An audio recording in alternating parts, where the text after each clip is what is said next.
2016, has it been a good year or a bad year? Stay tuned. In this episode of Prime Properties TV, we'll be doing an in-depth analysis of how the real estate market fared in 2016. Stay tuned.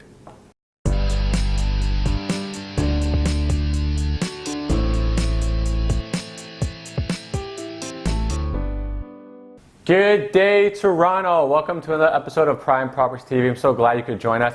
In this episode, we'll be doing a huge in-depth analysis recap of 2016 real estate market, so make sure you stay tuned.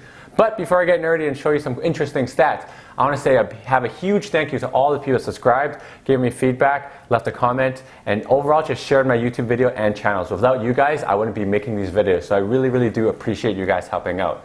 Now, the second thing is, before we get started, I want to let you guys know all the information and all the stats of the numbers I pulled directly from the archive and the current market trends from Toronto Real Estate Board, or TREB. So if you guys want it, I'm going to put a link into the description. And basically all it is, I took all the information and extrapolated it onto Excel spreadsheets to show you guys how we're doing today. And remember, I'm filming this in December right now, so the stats for December are not out yet. All the numbers are up until December 30th, 2016. Okay. Let's get started. Everyone is talking about this number, the media, your mom, your dad, your uncle, your cat, everybody. It's the overall sales stat, okay? Your average price in Toronto, this means your condos, your freeholds, your detaches, everything, and I'll be doing a separate episode for each and every single one of those later, is, are you ready? In the 416, your Toronto average sale price right now is $733,000. That's up 12.37%. We're still in the double digits. I swore someone told me 2016 was going to be a year we're going to crash. It's bananas. It's ridiculous, okay? Second one, the 905. This is your Markham, Richmond Hill, Vaughan, Thorne, Brampton, Mississauga. The numbers for 905, $717,000. It's up 20.24%. Shut the front door, man. That is even higher, and it's outpaced the 416. That means people are looking for houses outside of the 416. That means there's going to be a lot more suburbanization. It's crazy. Your overall stats, average for the entire GTA, $723,000. Let me repeat that. $723,000. That's up 17% from last year to this date. Let that sink in. It's crazy. It's bananas. Okay? Here's a second shocker. Last year, at the end of the year, we were talking about the six-figure mark. No, not your income. We're talking about, for the first time ever, Toronto real estate, the amount of resale transaction broke six figures. That means over 100,000. This year, as of November 30th, we have 108,000 already. Last year as a whole was 101. Think about that. We've outpaced last year despite a lack of supply. And if we're projecting another 5,000 to finish in December, that'll put us up to 113,000 resale transactions. That's up 12% from last year. That's even more bananas. Okay? Has your mind been blown yet? It's nuts. Get ready for another one, okay? This one is a little bit more complicated. I extrapolated some data. It takes a little bit of finesse to figure this out, but I did it for all of you guys, okay? This one is called percentage sold, or some people like to call it the absorption rate. What basically that means is, for the amount of listings that have been put out there, how many of them have been sold and picked up, okay?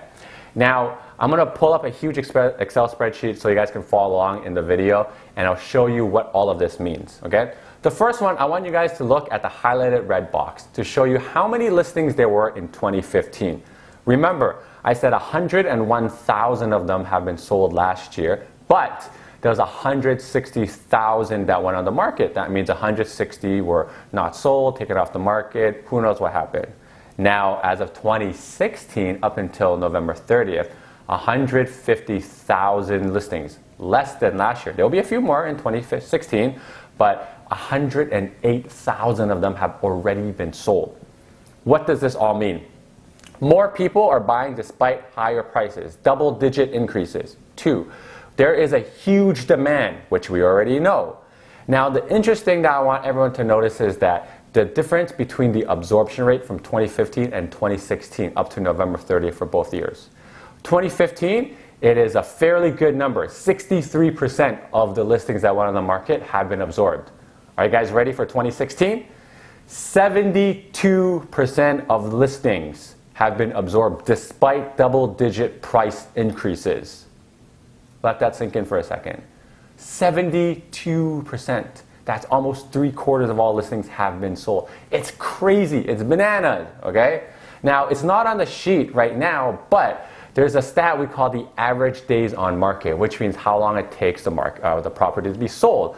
Now, it's not on the sheet, but the average days on market has significantly dropped from last year. What does that mean? It means that houses are selling faster than they've ever sold before because people know that there is a lack of supply. Okay? Now that you guys kind of understand the absorption rates and the fact that prices are jumping like crazy, I want to show you guys the difference between 2015 and 2016. And remember, 2015 was supposed to be the crash. Everyone was calling it.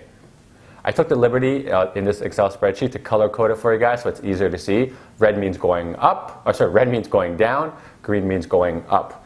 And you'll notice that your average home in Toronto, this means if you bought a house last year in Toronto, your house on average has appreciated $100,000.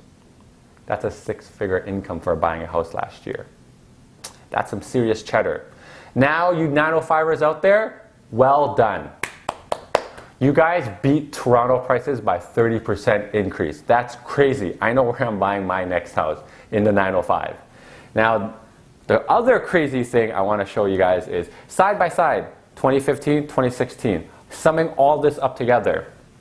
Despite 5,500 less listings to date, we have seen an absorption rate increase 16%. The amount of sales up 13%. Average price up 17%. And what does all that mean in a year that's supposed to have no supply? It's just crazy. It's just crazy. What does that mean next year?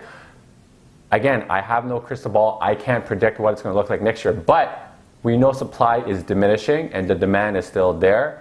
If it continues, I'm not going to say I'm predicting it, but we could look for another record year in all these increases again. Hope you guys learned a lot about this episode, about the Toronto real estate market in 2016 to date.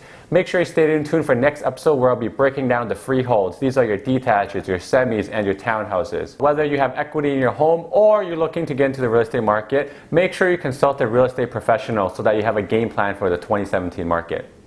Thanks again, guys, for watching. Very, very much appreciate all your support you've given on me. If you learned something in this video or simply just like watching the video, make sure you subscribe to PrimePropertiesTO. If you have any questions or comments, you can leave them in the comment section below or reach out to me directly. My contacts are below as well. And remember, make sure you share all these crazy stats with your family and friends because you know what? They're probably very interested in how the market's doing. Because I always say, an educated consumer is the best consumer. I'll see you next time, Toronto.